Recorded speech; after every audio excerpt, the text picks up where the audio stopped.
So take a few moments to remember your motivation for participating in this retreat. Try to make it as genuinely altruistic as possible. Really feel from your heart the wish to benefit others as much as you can, both now and long term.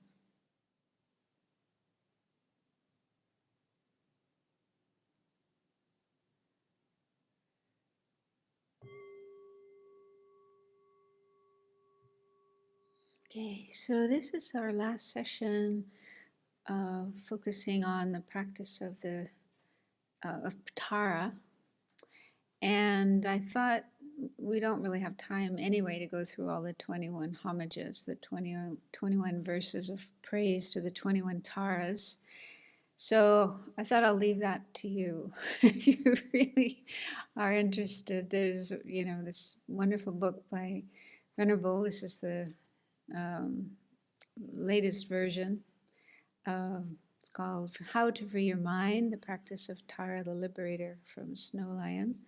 So it contains an explanation of the 21 Taras, the verses to the 21 Taras, and a little bit about each one, and some of the other prayers as well to Tara.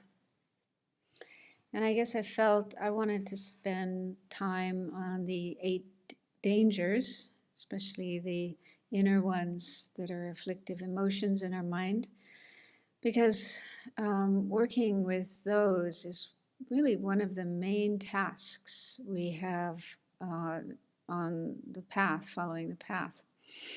We have to learn to recognize the afflictive emotions in our mind.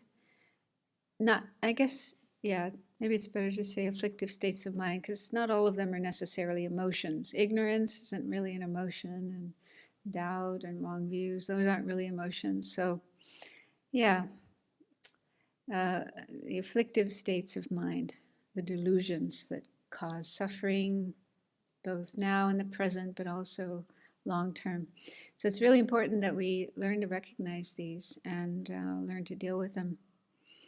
And a number of times I've heard His Holiness, the Dalai Lama, in his teachings say that the essence of Buddhism is transforming our mind. And what that means is we have within our mind afflictive states of mind, and we need to work on those to gradually decrease them. We can't just wipe them out all at once, but gradually work on decreasing them and eventually overcome them altogether so they're not there anymore. And then increasing the positive qualities of the mind, the love, compassion, kindness, and so on, the things that bring about genuine peace and happiness. So that's the essence of Buddhism. And Buddhism has so many methods for how to do that. We didn't have time to go into many methods here, but if you study Buddhism, you learn lots of methods on how to transform the mind. And there's a couple of verses in Shantideva that I really like. It's one of my favorite parts of the text. It's in chapter 5, which is called Guarding Alertness. It's all about how to practice mindfulness and introspection, work on our mind, bring about this transformation of our mind. So verses 13 and 14 say, "Where would I possibly find enough leather with which to cover the surface of the earth? Yet wearing leather just on the soles of my shoes is equivalent to covering the earth with it. Likewise, it is not possible for me to restrain the external course of things, but should I restrain this mind of mine, what would be the need to restrain all else?" So I think that's a really powerful analogy. If someone were to think, I would like to walk around and never get my feet hurt by thorns and rocks and pieces of glass. So maybe I'll just cover the whole world with leather, and then everywhere I go, my feet will be protected. So that's just crazy and impossible. Never find enough leather to do that. But a very practical solution is to cover your own feet, which is what we do. We put shoes on our feet. So then everywhere we go, um, our feet will be protected from whatever there is on the ground that might hurt our feet. It doesn't have to be leather. It can be something vegetarian like rubber or something synthetic. So, but something, yeah, we can put something on our feet. So in the similar way, if we have the attitude that we would like to get rid of all the difficult people in the world, all the difficult situations, all the problems, so that everywhere we go, every day of our life, every situation that happens, there would be nothing that would disturb us. We'd like that. But is it possible? Is it realistic? It's not, according to Buddhism. We just can't. There will always be difficult people, difficult situations, difficult circumstances, problems. But if we protect our own mind, if we learn how to keep our mind protected no matter where we go, no matter who we meet, what happens to us, and so on, then we'll be able to avoid painful experiences. So the way that we protect our mind is with mind training, methods for, well, it's a number of things. Mindfulness, of course, we have to be able to watch our mind, and introspection, notice the arisal of afflictions, afflictive states of mind, and then learn how to manage them, learn how to manage our anger and our fear and our anxiety and these kind of painful things that come up. So we need to learn how to manage our mind so that they don't get out of control and we get all upset and suffer and so on. So I don't know, for me, those verses are really helpful. So I wanted to talk a little bit about some steps for doing this, dealing with the 8 dangers, dealing with the afflictions in our mind. And then we'll do a little meditation. So one step is we have to be able to recognize them. So to be able to do that, we need to know what they are. So, we did here in this retreat, we went through 8 of these dangers. There's others as well, not on this list. So it's good to, study the Buddha's teachings, the Lamrim, and also, well, the mind and mental factors. In that course of study, you learn about the different mental factors. So there's quite a few that are disruptive and disturbing. So it's good to learn what they are, so that then, and to learn their characteristics, so how do we notice them? What do they look like? So that when they are coming up in our mind, we can recognize, that's anger, or that's jealousy, or whatever.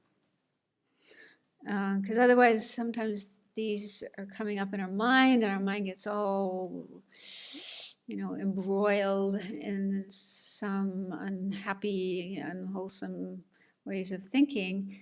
And it may take us a while before we realize what's going on. So the sooner we can recognize what's happening, the better. And also, it's good to recognize what specific mental affliction is there, because they have different antidotes. For example, the antidote, one of the main antidotes for anger is loving kindness. So that's very effective in reducing anger. For attachment, meditating on loving kindness might just increase attachment if we're not careful, because they look quite similar. Loving kindness and attachment can be quite similar. So other antidotes are needed to cool down attachment, such as remembering impermanence and looking at the not so good aspects of the object, to have a more balanced view of it. So just like the doctor, when you go to the doctor will take your temperature and your blood pressure and do some tests to determine what kind of illness do you have. And then they they can give you the appropriate medicine or medical treatment. So in the same way, we need to recognize what kind of affliction is happening in our minds so we can apply the right medicine, the right remedy.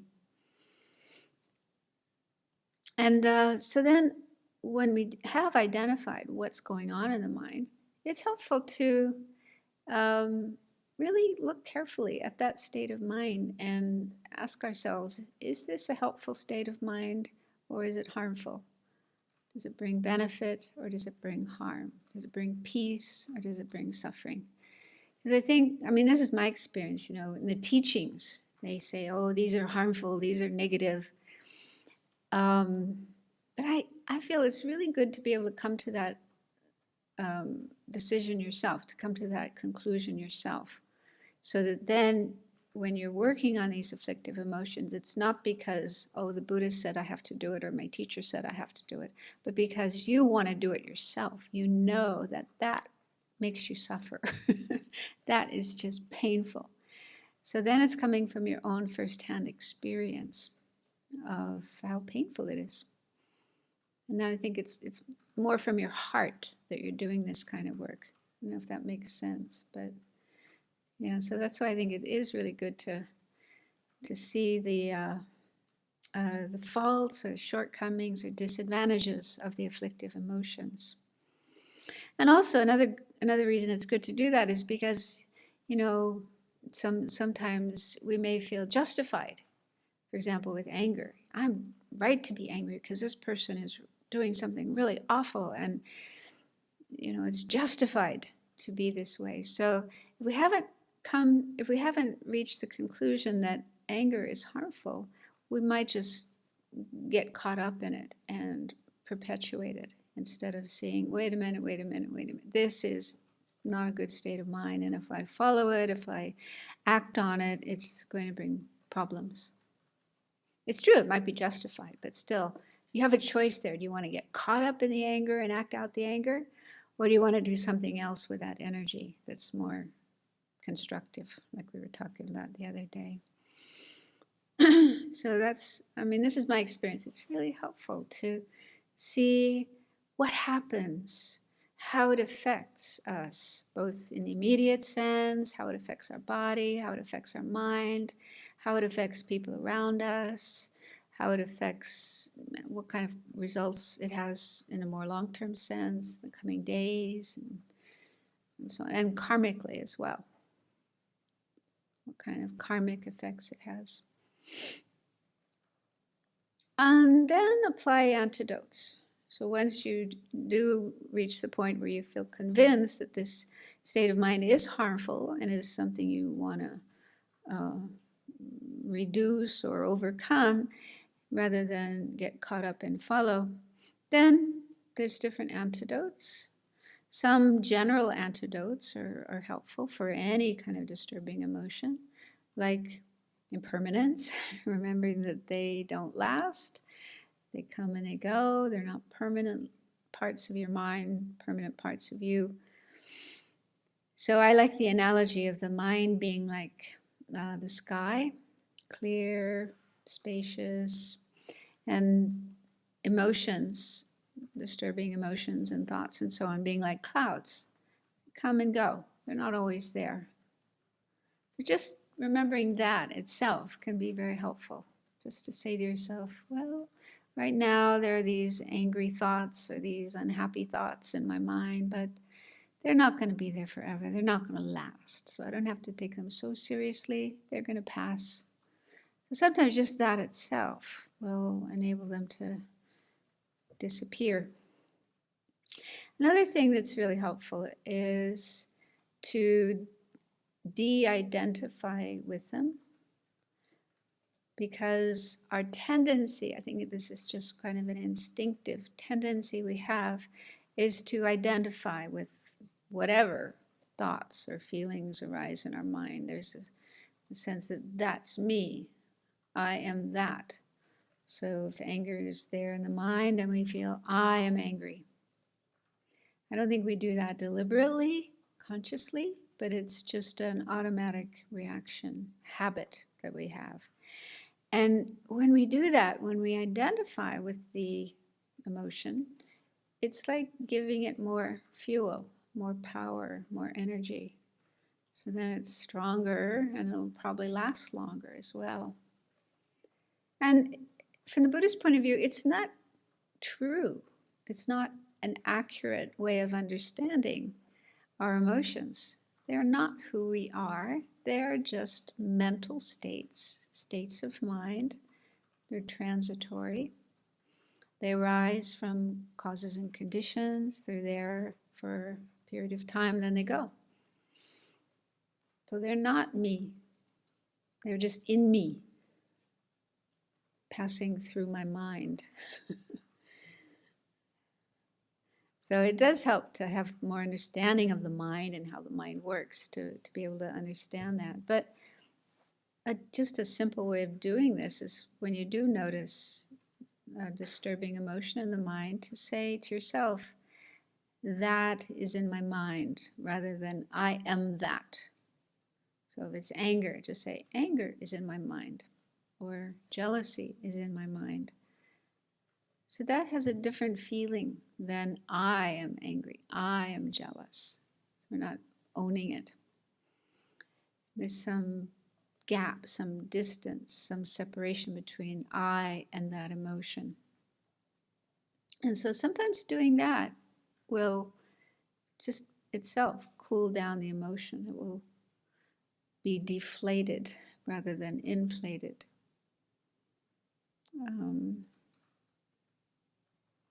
I don't know, I may have told this story before, but maybe the people online didn't hear it. So I think it's quite nice.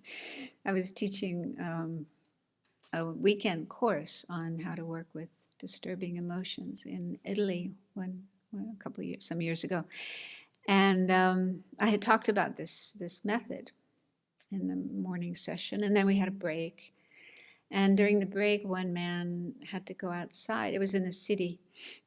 He had to go outside and put more parking coupons on his car because, you have to, I don't know what they do here, but there, that was the mode of, when you park your car in the city, you have to have these parking coupons. Otherwise, you get a ticket.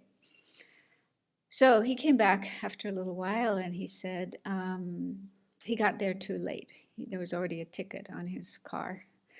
And he said he could see the anger coming up in his mind. And he just said to himself, anger is in my mind, anger is in my mind, anger is in my mind. And it did help to keep him calm instead of exploding with anger. So he said he kind of immediately put what he had learned to use. And it did help. Yeah, so it kind of gives you some space, to be able to respond in a different way than just blowing up and maybe your usual things of swearing and maybe hitting something. And another woman told me after hearing this, she tried it out with depression. She often gets depressed. So the next time she found herself feeling depressed, she just said to herself, depression is in my mind, depression is in my mind. And she said it did help. It didn't sort of immediately go away, but she noticed that depression didn't last as long as it normally does. So it does help. And it's also important when dealing with disturbing emotions to not feel ashamed and get into self-hatred, self-criticalness. This doesn't seem to be something Tibetans do, but it's very common for us Westerners. So if I notice anger in my mind, then on top of that, I'm so bad.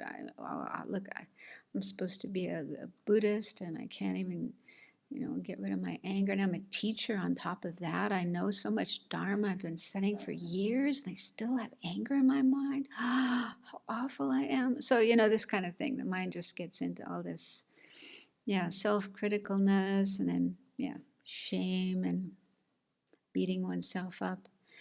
So if this is happening, it's probably because we have a habit. It's something we've been doing a while, maybe our whole life. And actually, it's good that you notice it, because it has probably been there for a long time and maybe you didn't notice it. So just being able to notice it happening is already a good, an improvement and an important first step. But then when we do notice that kind of self-critical thinking happening in our mind, we need to not feed it, perpetuate it, but realize this isn't wrong, this isn't right, this isn't healthy. This is just another affliction. It's anger, it's hatred. And if you ask yourself, would I talk to anybody else like that? Would I feel good about saying those things to somebody else? You might realize, no, it's not a nice way to talk to anybody. Like, we wouldn't feel good about it. I mean, we might have those kind of thoughts about somebody else, but we probably wouldn't feel good about expressing them. But somehow we feel it's okay to say those things to ourselves. Does that make sense?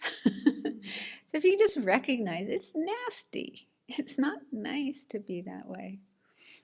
And we don't have to. So we can learn to detach ourselves from that kind of thought.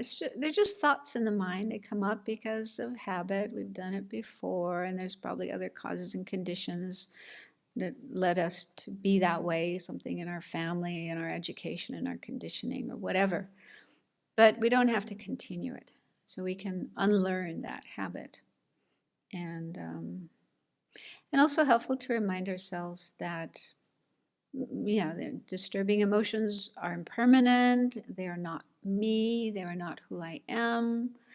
I have Buddha nature, the potential to be free of all disturbing emotions. And it's also helpful to remember I'm not the only one who has them. Other people have them too.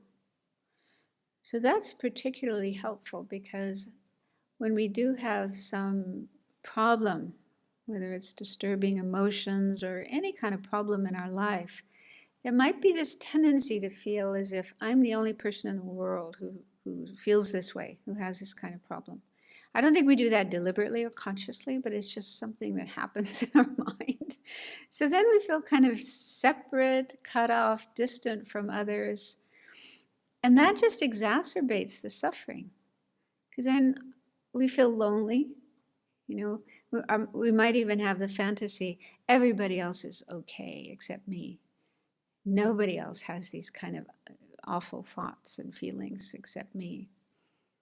So then it's like really painful, like everybody's up there and I'm way down here. And it's not true. It's just plain fantasy. Everybody has these, or at least, most people, most sentient beings have these disturbing emotions as well. So if we can remind ourselves of that, that relieves the sense of loneliness and separateness from others. We feel more connected with others. And it also opens us to compassion, because then we can understand, oh, now I know how other people feel when they get angry, when they have depression, when they have jealousy. And I know how painful that is. So now I can understand how painful it is for them, how much they suffer. And then take the next step. I really want to work on this in my own mind so that I can help others do the same. I mean, if I can't learn to deal with my own anger, then I'm not much help to others. But if I can learn how to manage my anger and my jealousy and my depression, then I'm in a position where I can help others to do that as well. So then that gives us a really good sense of compassion and a motivation to work on our minds for the benefit of others as well. And it relieves our sense of loneliness and shame, as if I'm the only one like this, which just isn't true. And then there are other antidotes as well, specific for each disturbing emotion. So there's whole books full of antidotes for anger, lots of those, like Venerable's book, Working with Anger. and one by His Holiness called Healing Anger. There's one by Thich Nhat Hanh. I haven't read it, but I think it's just called Anger. I don't know of any others, but yeah, there's a lot of, well, of course, Shantideva's chapter 6, full of full of antidotes for anger. I've seen a few books now about attachment. I haven't had time to read them, but there's some books about how to work with attachment, how to deal with that. And yeah, the Lamrim and Lojong teachings, the mind training teachings, full of methods for dealing with disturbing emotions. Could you speak a little bit about the shame that may come up when we recognize certain emotions, afflictions, or actions we have done? So what do you want to know about it? Yeah, I mean, probably I want to understand, why do I have shame? Like recently I shared something about an affliction I have, and afterwards I recognized that shame in me. Similarly, like you said, oh, I'm a nun, and I kind of, and then I recognized, oh, I suddenly was not wanting to put myself in a vulnerable situation, I guess. Yeah. Well, I remember a talk that Venerable Jigme gave one day, reporting on, what's her name? Brené Brown. Brené Brown. Yeah, sociologist. She's done a lot of research on shame. And I found it really helpful to hear that everybody has it. I mean, that itself is kind of lightens the load. I'm not the only one who feels this way. Everybody has shame, but everyone's too ashamed to talk about their shame.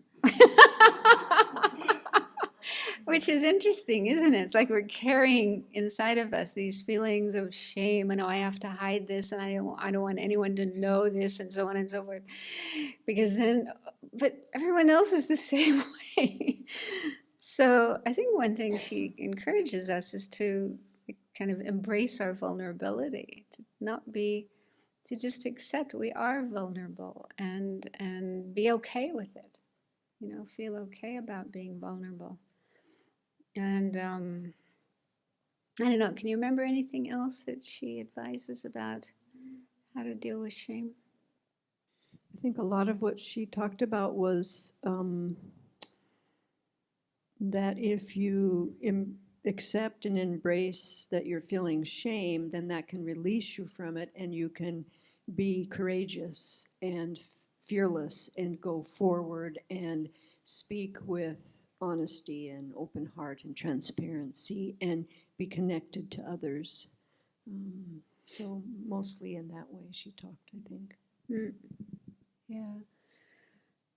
Yeah, I can see in myself quite a change in that. I used to be, I mean, I was very, very, very shy in the past, and then I was asked to teach, so that was really painful for me to get up in front of people. And in the beginning, I think I was really careful. I don't want to show any of my weaknesses and vulnerabilities and this and that. And I guess over time, I've dropped a lot of it. I mean, one thing I remember, His Holiness is like that. I mean, he's so open. He's willing to talk about his problems, and he gets angry and he cries sometimes, and lets everyone know he's a human being. He doesn't pretend to be something high up there and beyond all these thoughts and feelings. And I noticed when listening to him, I felt so happy to hear him talk like that. And I think that also makes you feel more relaxed, and like it's okay to show your vulnerabilities. It's okay to show people that you're not perfect. And then also, when you show yourself like that, you're willing to show your own vulnerabilities and imperfections, then that will also release other people from their concern about that, and they will feel more open to talk about their feelings and so on. So I think that's a really helpful thing. I mean, you want to be able to feel safe. Like in this kind of situation where you have these discussion groups, small groups, and ask questions that help bring things out of people, and then they'll start talking about some of their feelings that maybe they can't talk with just anybody about. And that starts this process of just opening up more and sharing more and feeling, oh, I can tell this terrible secret about myself and people still love me and accept me. And then that gives you the courage that you can do more of that. And yeah, so I think it's a process. But I don't know, for me, just contemplating that, like they say in the teachings, that all sentient beings in samsara, we have these disturbing thoughts, disturbing emotions. We're not so different from each other. Nobody's perfect. And I mean, of course, Buddha's perfect, but he was once like us too. So he went through all this stuff too, and he knows what it's like. So he's not judgmental of us. He's very accepting and loving and forgiving. And I find that really helpful too when I'm meditating on a Buddha or Chenrezig or Tara.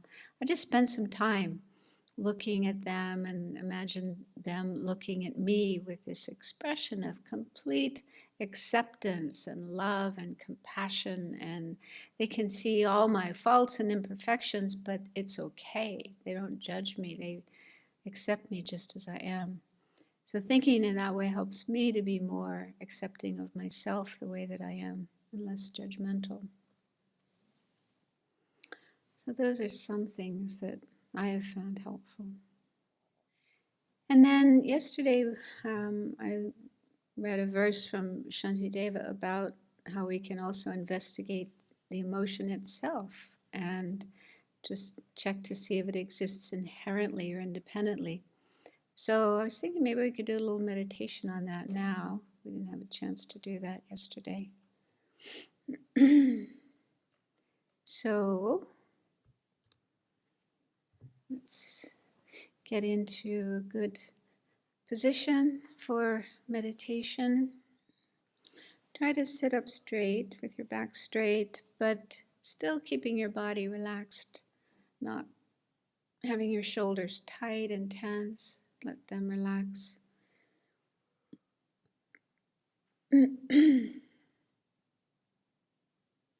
Be careful about sleepiness this time of the day. It's possible that if we close our eyes completely, we might just nod off. So if you do feel sleepy, it can be helpful to keep the eyes open a little bit, looking downwards, so there's some light coming in. That can help us to stay awake and alert. And if there's any thoughts in your mind that are not related to what we're doing right now, put those aside so that you can really focus on the meditation to the best of your ability. So now see if you can bring to mind a memory of a disturbing emotion, an afflictive emotion that you may have experienced recently. Feeling angry or jealous, frightened, attached. I say recent because then it might be more clear, more vivid. But you can also think of something that happened further back in time. Just try to remember that incident, try to remember the emotion that you had. So Shantideva recommends that we try to find this disturbing emotion. And he asks us to first see if we can locate it in the object. I wonder if what he means by that is we may feel as if the emotion is coming from the object. Sometimes it can seem that way. That person makes me so angry or makes me feel this way, whatever the feeling is. So it's almost as if it seems to come from the object, the other person, or whatever the object is. Just check that. Can you find that disturbing emotion in the object or coming from the object? And you might think yes, You might think, yeah, the other person got angry at me, they were angry, and then I got angry. So I caught their anger, just like we can catch a cold or a virus from somebody else. But is that really possible, given that anger is not a physical thing? It's not something physical or material that can pass from one person to another. It's just a mental phenomena, non-physical thing, and it arises from within our own mind. Shantideva also asks us to try to find it in our sense organ, like if we're looking at somebody and feeling angry at them.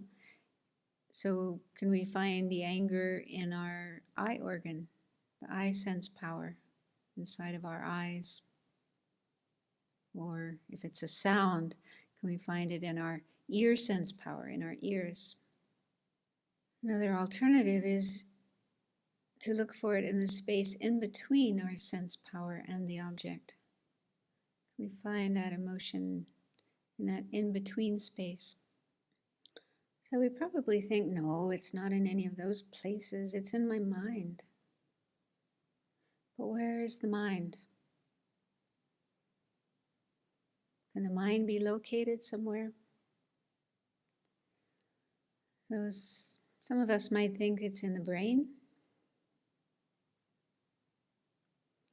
But ask yourself, if you were in an MRI machine and the technicians were observing your brain using their machinery, their screens, would they be able to see that emotion? Looking at their screens, looking at their instruments, would they be able to see your anger or your jealousy or whatever that emotion is? Would it show up in their instruments? Buddhism says that afflictions like anger, jealousy, and so on are mental states, non-physical. They're actually conceptions. So they're the 6 types of consciousness. They are the 6th one, the mental consciousness, and specifically they're conceptions. So they involve conceptual thoughts, memories, and so on. And they're not permanent. They arise, and then after a short moment pass, there might be another moment of the same or similar type of emotion, but then that will also pass. And there might be a series of the same kind of emotion, arising and passing, but still each moment is unique and different. And eventually the mind will change and be in another state.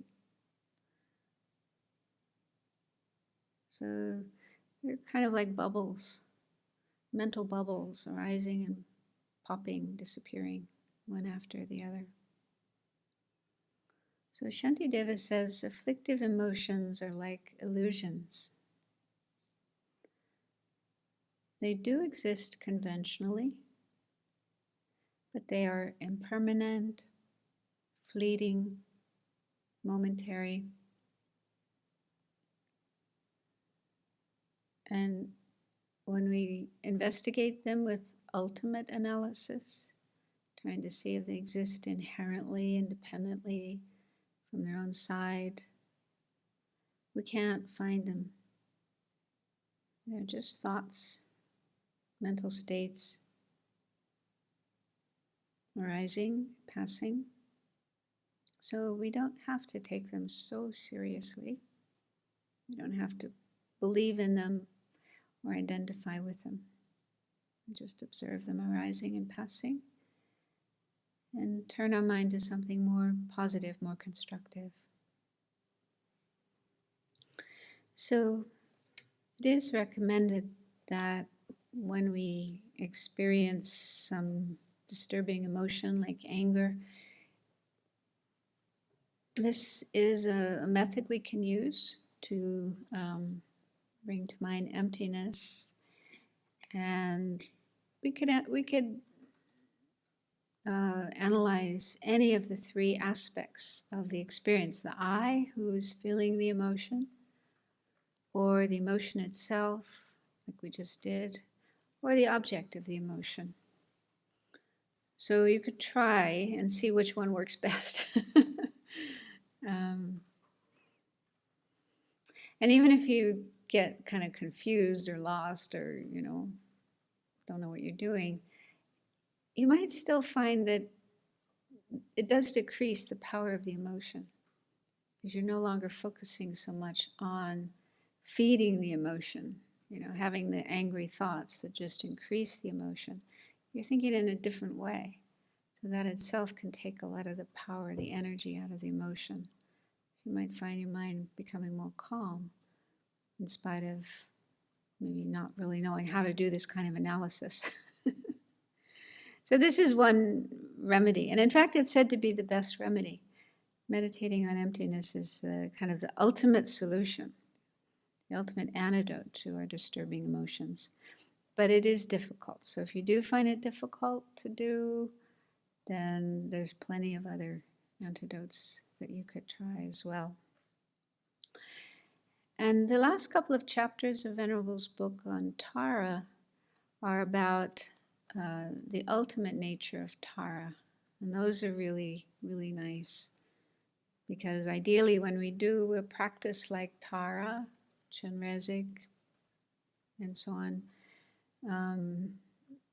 the ideal way of thinking is seeing everything as empty of inherent existence. The one who's practicing, the I who's doing the practice.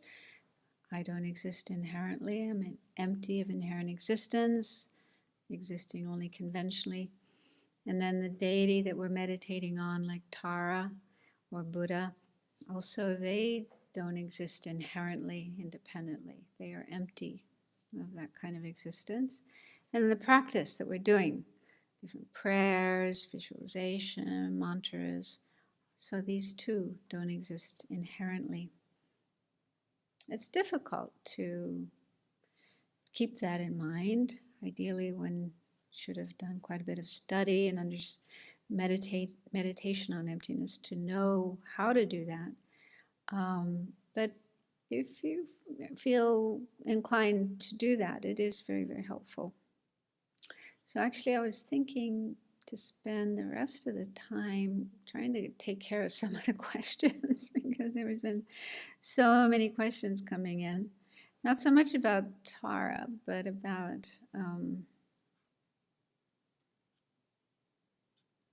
more about the morning teachings. Before I get to those, does anyone have any questions about anything I've said so far? I'm wondering what you think about when the mind gets overwhelmed. Is that just the strength of an emotion? I've been trying to deconstruct something where I got really moved some weeks ago in a way that lasted for a few days, and started, I think, now with disbelief, really strong disbelief. I couldn't believe what I was reading. Reading? Yeah, I was reading a news story. Yeah. And it just kind of blew my mind. And so I don't really know. And then it went into other things, but it really affected me for a few days. And I was easily angered a couple times because my mind was so agitated. Mm. And I was thinking about just the mind getting overwhelmed with any emotion. Like, I don't know, what is overwhelmed? Just too strong to... You can't just immediately kind of deal with it and let it go. I know that one. I think I have, I've come to like recognize when my mind gets overwhelmed with certain different emotions. They're different emotions too, but it's kind of tricky for me. Yeah, I can relate to that. I have those experiences too. Something I read or something I hear, or sometimes I wake up in the morning. Maybe I had a dream that affected me, and it can affect me for a couple of days. But eventually it passes. So I guess it depends if you have time to sit down and look at it and analyze it and take it apart, try to understand what it's all about, then it's very helpful to do that. But also sometimes just, yeah, doing work or doing exercise, going for a walk, sometimes that will dispel it, or it'll pass. That's what I find. Usually it passes. I'm thinking about this is because about a year ago, I was visiting my mom who watches Fox News, and I watch it when I'm there 5 days a year, twice a year for 10 years. And I had an experience of really strong hatred towards one of these commentators. I couldn't believe the intensity of it. And it's not acceptable to me to have that. I mean, I just felt like, wow, I need to protect myself from this. I think it's the thoughts that I actually believe that maybe led up to that. But yeah, it's kind of like the mind just like, I wasn't really expecting this, just was my reaction to watching this person and seeing what he was doing and feeling like he's manipulating society, Mm-hmm. and I don't know, I do believe it's helped me a lot. Many years ago, I actually don't usually like to watch things visually because I find it too impactful. So when I listen to news, I prefer to listen to like a radio news in general because I find it more, I can stay more balanced with it. Visual images a lot of times are just way too strong. Like what Thich Nhat Hanh, I read decades and decades ago, that you need to be careful what you put in. And some of these things are very like poisons. That's what that felt like, So I feel we need to, like when the mind gets short circuits like that unexpectedly, you can't just stay away from everything. Yeah. I mean, yeah, on the one hand, it is good to try to be careful about what you look at and listen to and hear. And on the other hand, I tend to think, well, then maybe you're not giving yourself a chance to see what kind of feelings could come up in your mind. And I sometimes, I don't know, my mind sometimes goes into worst case scenarios. Like, what if I was like what happened to the Tibetans, you're just arrested and put into prison and have all these awful things happening to you 24 hours a day. I mean, you really have to work on your mind then. So I think in one way, it's helpful to be able to see what kind of stuff does come up in your mind so that you can work on it and prepare yourself for situations where you may not have a choice. You may not be able to turn off the TV, It's yeah, I mean, when I hear some of the stories of the Tibetans in prison or, other people in other situations, and they really had no escape. So they really had to look at their mind. And yeah. Also, I think at the time of death, that's another situation where stuff can come up. Old buried stuff that we may not have thought about for years and years and years and years. It can just come up in our face. And so when things come up in my meditation or in my daily life, I do try to take it seriously and think, okay, this is my mind has the seeds for this kind of experience. I can't blame anybody else. It's good for me to be able to see what can happen in my mind so that I can know how to deal with it.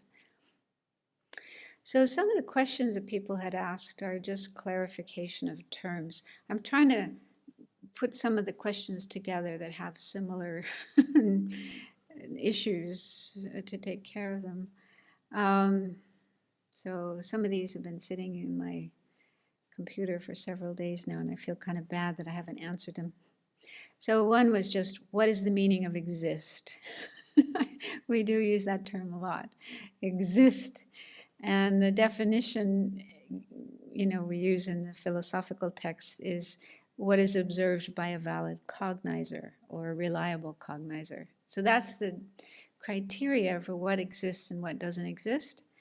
If something can be observed by a valid cognizer, it doesn't have to be yours, as long as somebody has a valid cognizer of that object, then that means it exists.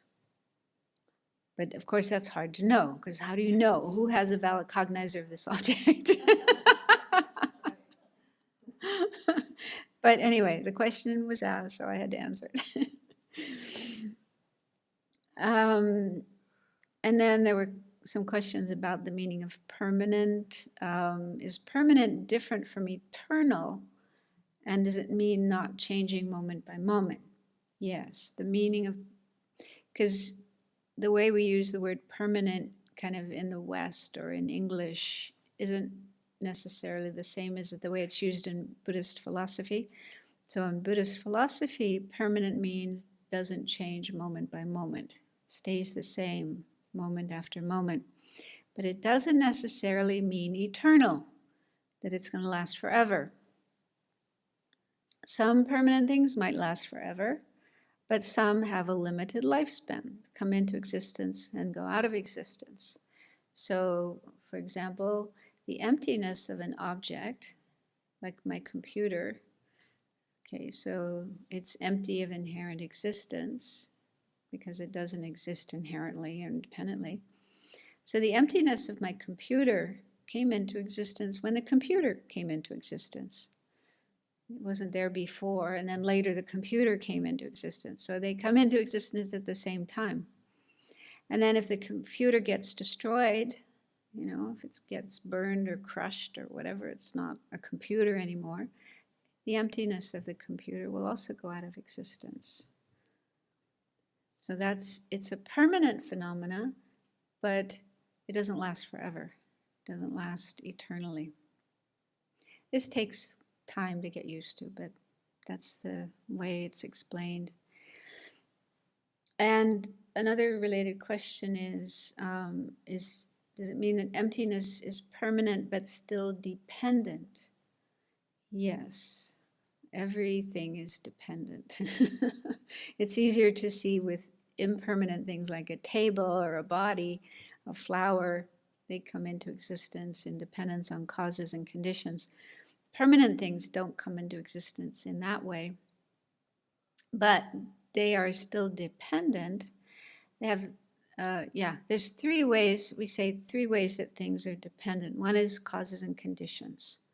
And that only applies to impermanent things. The second way is parts. Everything has parts. So that applies to everything, impermanent and permanent. So you may wonder, well, wait a minute, how does emptiness have parts? It doesn't change moment to moment.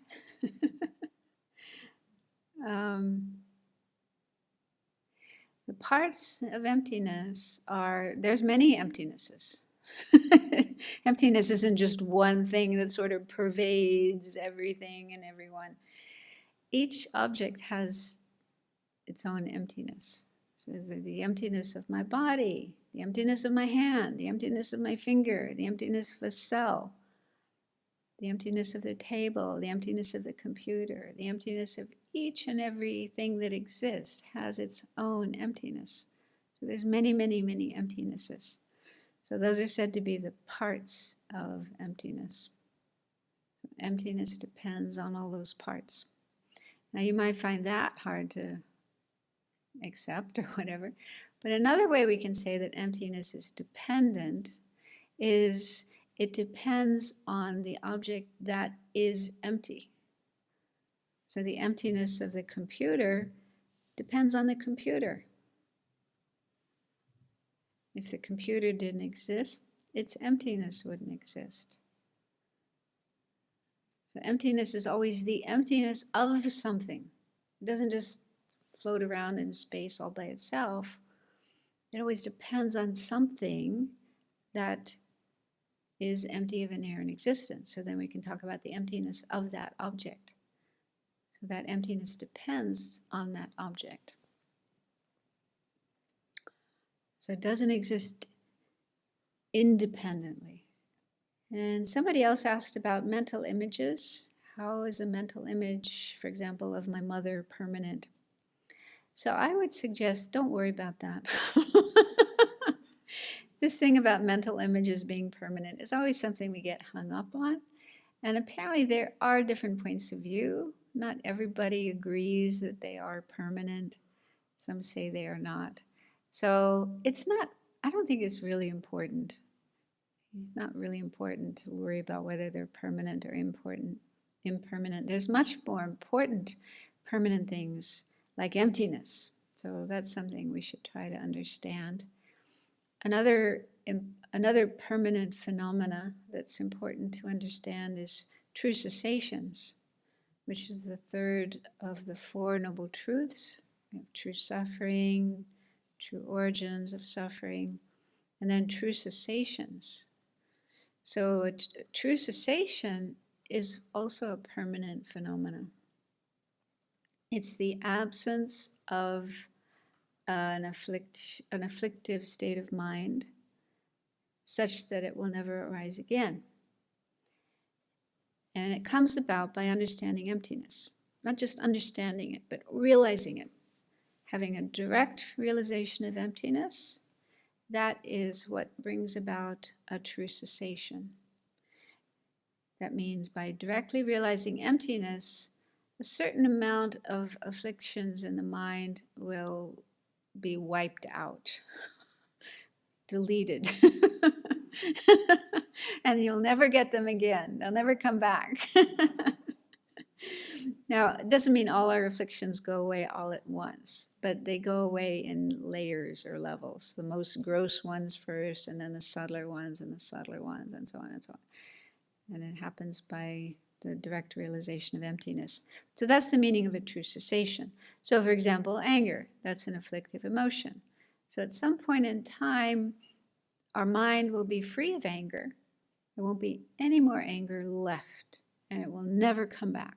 We'll never get angry again. Can you imagine that? Wouldn't that be wonderful? So that's the meaning of a true cessation. That particular afflictive emotion has been wiped out, deleted.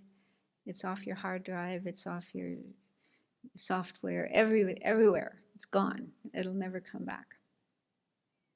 So that's also a permanent kind of phenomena. And that's something we need to achieve, we need to attain in our spiritual practice. Okay, another question is, why are conventional truths called truths if they are false and only true for the ignorant mind? So I found an answer to that in this book, which is called Appearance and Reality by Guy Newland. He was the author of the other book I was reading from the other day called The Two Truths. This is also a really good book if you want to know more about the two truths, because he goes through all four Buddhist tenet systems and explains how each of them explain the two truths. So I won't read everything he says in here, but he says that the terms like ultimate truth and conventional truth are used in all of the Buddhist tenet systems. And I think even prior to Buddhism, like some of the, I can't remember now, the non-Buddhist systems also use these expressions. They also talk about conventional truths and ultimate truths. But then they differ when it comes to pointing to what is a conventional truth and what is an ultimate truth. They have different explanations about that. Here we've just been talking about the one school, the Prasangika school.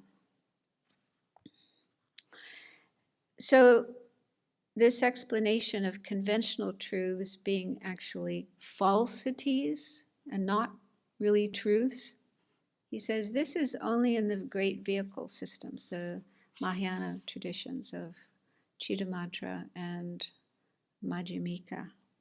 So it's they who etymologize truth in that way as something that has to exist the way it appears and appears the way it exists. So from that point of view, only ultimate truths are actually truths. They are the only things that exist the way they appear. Conventional truths don't exist the way they appear. So they're not really truths, but they're falsities. So he kind of explains where that comes from, different masters who explain it in that way. And he also, uses this analogy that I also put in the notes about fool's gold. Fool's gold is not gold. It's something mistaken for gold by a fool.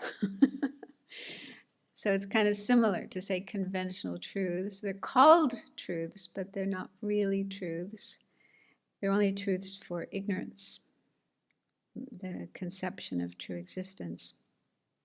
So he says the reason for calling them truths, that it is intended to generate dissatisfaction with the way things ordinarily appear. So it's a teaching tool to get us to recognize that the way things normally appear to us is actually mistaken. They are like illusions, falsities, like dreams, like there's all these analogies that are used, reflections in a mirror, mirages, and so on. Things seem very, very real, and we keep buying into that appearance again and again and again and again, but we're mistaken, we're wrong. They're not, they don't exist as they appear, so they're actually false and not true. So I think it's to bring that home to our mind, maybe like shock tactic, you know. Oh, you think this is true? It's not, it's false.